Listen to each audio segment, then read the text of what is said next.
I think it's, exciting, for Taylor and his family to have an opportunity. It's a well-deserved honor to be put in a position where you're thought of as a potential lottery pick in the upcoming draft.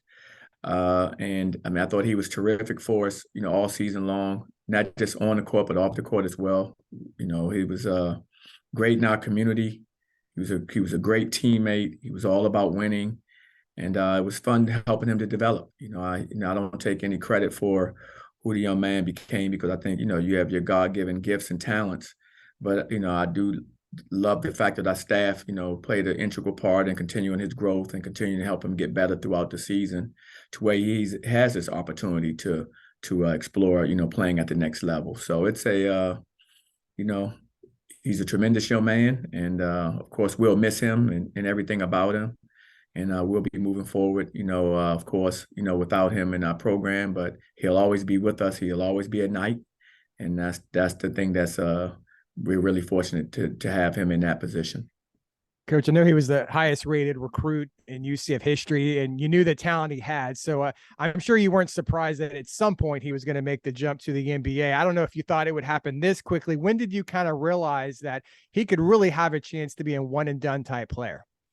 Well, as he started the season off, you started watching him game by game, and probably, a third to a half way through the season, you're starting to see like, man, this young man is displaying the characteristics of a guy that can play at the next level. Because it's not about what you do in one game; it's about your body of work. And so I look at a young man's body of work, the ups and downs that you have as a young freshman or as any player. How consistent are you?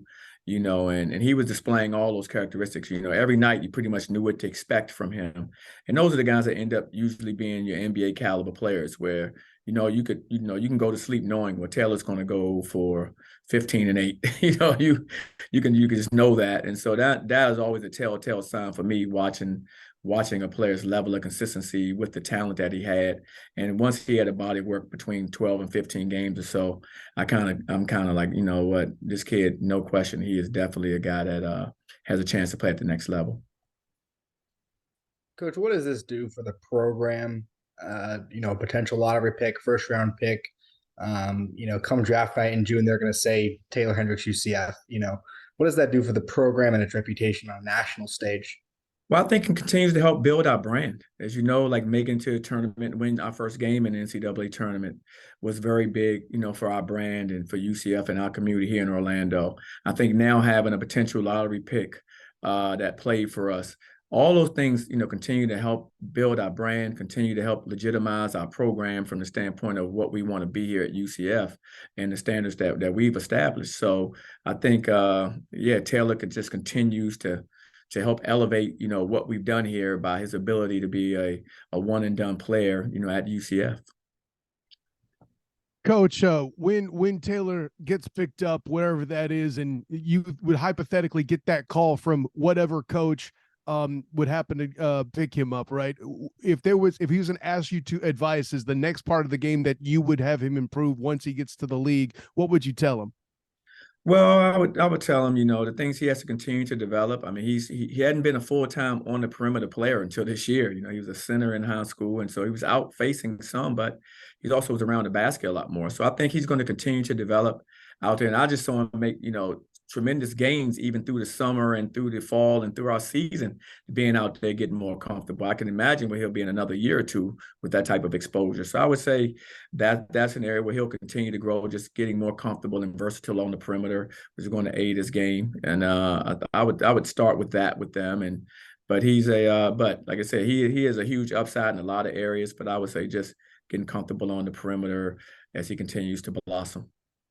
Coach, what's the process like? We've never gone through this here at UCF. You've gone through this before as a player, and obviously in your Duke and everywhere, about making sure that the young man makes the right decision for him. What is that process like? Do you gather information from the league? Take us through that process. How to make the right decision? Well, first you get the information from the people that you trust. And fortunately, we have a lot of contacts and we know a lot of people. So, we're able to pick up the phone and talk to people that will give us the truth and give us exactly what they think about a young man. So that's what we do. we'll consistently stay in touch with Taylor and his family, making sure that we can answer or help them in any way. If they have any questions or things or concerns, we want to be there so that we can kind of talk them through it from the standpoint that we have experience in that area. So just making sure that we're available for them and any questions. If they're not sure about something, they'll pick up the phone and ask. We'll be happy to explain it. Or if we don't know, we'll be able to make calls to get the information from people that we know, that we trust in this profession, to make sure that they make the best and most informed decision. I know a lot of scouts came to games, and I'm sure maybe you've got friends in the scouting community. Did any of those guys ever talk to you about kind of the potential they see for Taylor, and maybe does he remind them of anyone in the league right now? Has any of those comparisons been made of what kind of player he's going to be? Not too many comparisons. Most of the time when they come to practice or they came to games, these guys are fairly tight-lipped because they're competing against one another for certain players and certain draft picks. So, but the one consensus was that they thought he was a terrific talent. They thought that, he definitely thought, he was a player that could play at the next level. And that's kind of what you got. The consensus was that he was, a young man that's definitely a first round pick kind of player, and a player that has a huge, upside as he continues to develop, at that level, even because he's only a freshman. Coach, obviously Taylor's your first one and done at UCF. How do you find the next one and done? And how does this process, this first step, help the program in recruiting? Well, let me take the first part second. What happens is, Jason, we end up being in a situation where for him, just him having that experience continues to help, legitimize, our ability to recruit young players like him, but also to develop young players like him. It's one thing to say you can do those things, another thing to have a player that's actually out there doing it. So I think that helps us, first and foremost. And then it's just about recruiting. It's about our staff identifying the right, potential players that we see that type of talent in them, that if everything goes right and they develop properly and they mature the right way when they're on your campus, that will have a chance to do that. So I think, it speaks well to our ability to evaluate talent is also on display with a young person like Taylor. So our evaluation, as well as our development, as well as him having that opportunity to being being in the conversation for being a first round pick or a lottery pick, I think just continues to, like I said earlier, to grow our brand and legitimize what we do here at UCF. Coach, you brought in a number of experienced players for transfers, not only for production on the court, but to provide kind of leadership for some of the younger players there. Taylor, of course, among them. What's some of the influence you've seen players like a CJ Kelly, for example, have on a Taylor and help bring him along, whether it be, confidence or perimeter play or any of that? Well, I think it's exactly what you just said there. I think, having a guy like CJ Kelly, a fifth-year senior who had got his opportunity to do more than he had, pretty much done in his career, I think it permeated through our team. His confidence, his belief in our team, and his want-to-win attitude was very helpful for, young players like Taylor. And he did a great job of being like a big brother and a mentor to those guys from a player perspective. I really appreciated that from him, because he had, when you're that old and this is your last go around, just the patience it has with the young player and letting them work through some of his mistakes and things he has to grow through. I thought CJ, as well as Michael Durr and those guys, were really, really good with him as far as help develop, because it's easy for an older player, especially this is your last year, you can get selfish and you can think only about yourself and what's going to happen for your career. But they were just as excited for Taylor as anyone else in his development, and they were just happy for him and how he was playing. And that's rare, to see so many selfless guys on one team. And I just mentioned a few, but it was throughout the entire team, to be quite frank. They all were really happy for him and happy for his success. And that's what you want to see. And that's a true sign of a good team and really good teammates. What's the biggest adjustment and advice you have given Taylor as far as life in the NBA? You've been in it. There's the on the court, but there's also off the court. What's some of the advice you've given him for life in the NBA? Well, I've always tried to, have all my players understand the balance of life. And of course, basketball is very, very important. but he has to understand that it also requires balance to be successful in this life, and that he maintain that, like he maintained understanding that academics are important. To still educate yourself, whether you leave early or you stay in the entire time. You want to still pursue an quality education. You want to still pursue your degree. You want to continue to develop and get better in those areas.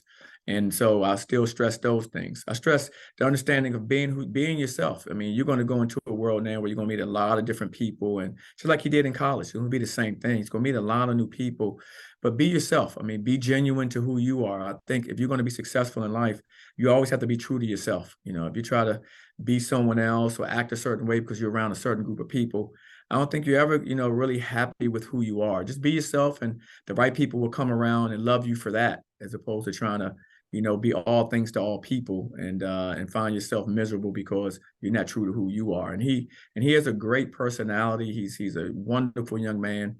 Any room he walks into, he lights up. He's kind of magnetic in that way. He has that it factor. Like I said, you can't put your finger on it, but it's kind of like, how would you explain it? Well, you can't put your finger on it. It's kind of that it factor, and people want to play with him. People want to spend time with him. And I want him to understand that that's a strength of his, and to always use it wisely, where he gets the most out of the people he's around, and he continues to be selfless and help the people that he's with as well. Coach's brother, Tyler, redshirted this year. What is his outlook? All expectations are that Tyler will be back here with us next year, and all of our conversations with his mom and everyone. So we're expecting him to be back here with us. We're excited to have him in our program as well. I mean, he's been terrific, in the role that he was in this year as he's redshirted, and we're excited to see his development this spring and summer as he, starts his journey in a UCF uniform.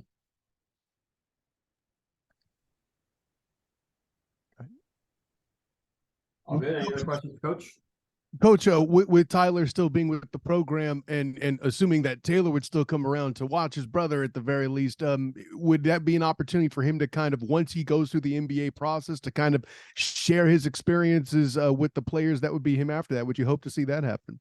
Well, that's typically happened in all my programs. Guys have come back and, as you mentioned, kind of shared what it's like, whether it's the workouts, whether it's drills, whether it's the coaching, whether it's just the how you live, all those things. Players will come back and impart those messages to our current players, and it helps them develop. I think it helps inspire those young men to work hard to try to accomplish the same things, and plus give them an idea of what to expect. If they're fortunate enough to have that same type of an opportunity. You reflect back on this season, 19 wins with, Taylor and company getting to the NIT. What will you think about this season when you reflect back on this season? Well, I think about, some wonderful moments. We had some great games, some really good wins. I think it's exciting wins for our program. I'll think about that. I'll think about, that team getting us to the postseason. I mean, sometimes that it goes overlooked. I mean, you have to remember there are only 4 teams that went to the postseason from the American. It was Houston, Memphis, us, and Cincinnati. So you only have 4 teams playing the postseason, and so it's a heck of an honor. And for us as a program, and we've been to 3 out of 7, but one of those was a COVID year. So, and we know how that all went for us. But the legitimate seasons, we've been to postseason 3 out of 6, 2 NITs and an NCAA tournament, which we won. And I think we've won a game in every one of the tournaments we've ever gone. And we've actually not just gone, but we've actually won a game or so. So it's, I reflect on those things, and these guys have left their legacy, like Taco and those guys did our first year by accomplishing that. And this team has done the same thing. And then, the guys that are returning, we'll move forward with higher expectations for them as we move forward into a new conference. Coach, what's this time period like right now as you look to build that first Big 12 roster? Obviously, the transfer portal, I assume, is going to be a big part of that. What are your biggest needs that you'll be looking for over the coming weeks and months? Well, we have to, evaluate right now all the players that we have that potentially returning, seeing who's in the portal for us and who's not. So we get organized with that. And then we start looking at needs that we have to fill, whether it's, positions on, interior positions with some size. Of course, we need some more size. Of course, losing CJ Kelly, we're going to need, perimeter play, of course. Losing Jalen, we, of course, a point guard, trying to find someone that can play that position. So those are just some of the positions. So I would say bigs, wing type positions and guards, the areas that we have to really identify. And we're, of course, we're already, hot and heavy and competing in those races right now in our program. If Ithiel Horton, has he indicated, I think he has 1 year left, has he indicated that he'd like to come back for UCF next season? To my knowledge, he's, saying, he's going to be with us. And, I know this stuff is always fluid and everything. So, we'll wait and see, but he has no, indication. He hadn't indicated to us that he wants to go anywhere else. I think he's really enjoyed his experience here with us and he continued to grow his game. So, and I think his best basketball still ahead of him, to be quite frank, because he's just 1 year in our system. As it takes a little longer sometimes to kind of get used to a staff, get used to the system offensively, defensively. There's an adjustment. And so now he's got a lot of that under his belt now. So going forward, his adjustment becomes a lot less. He becomes more comfortable in his role. And I think that's going to continue to help elevate his game. And Brandon Suggs and Ty Freeman, I believe, went through senior day. Should we infer that they're moving on, or do they have an opportunity to come back, or kind of what's their status?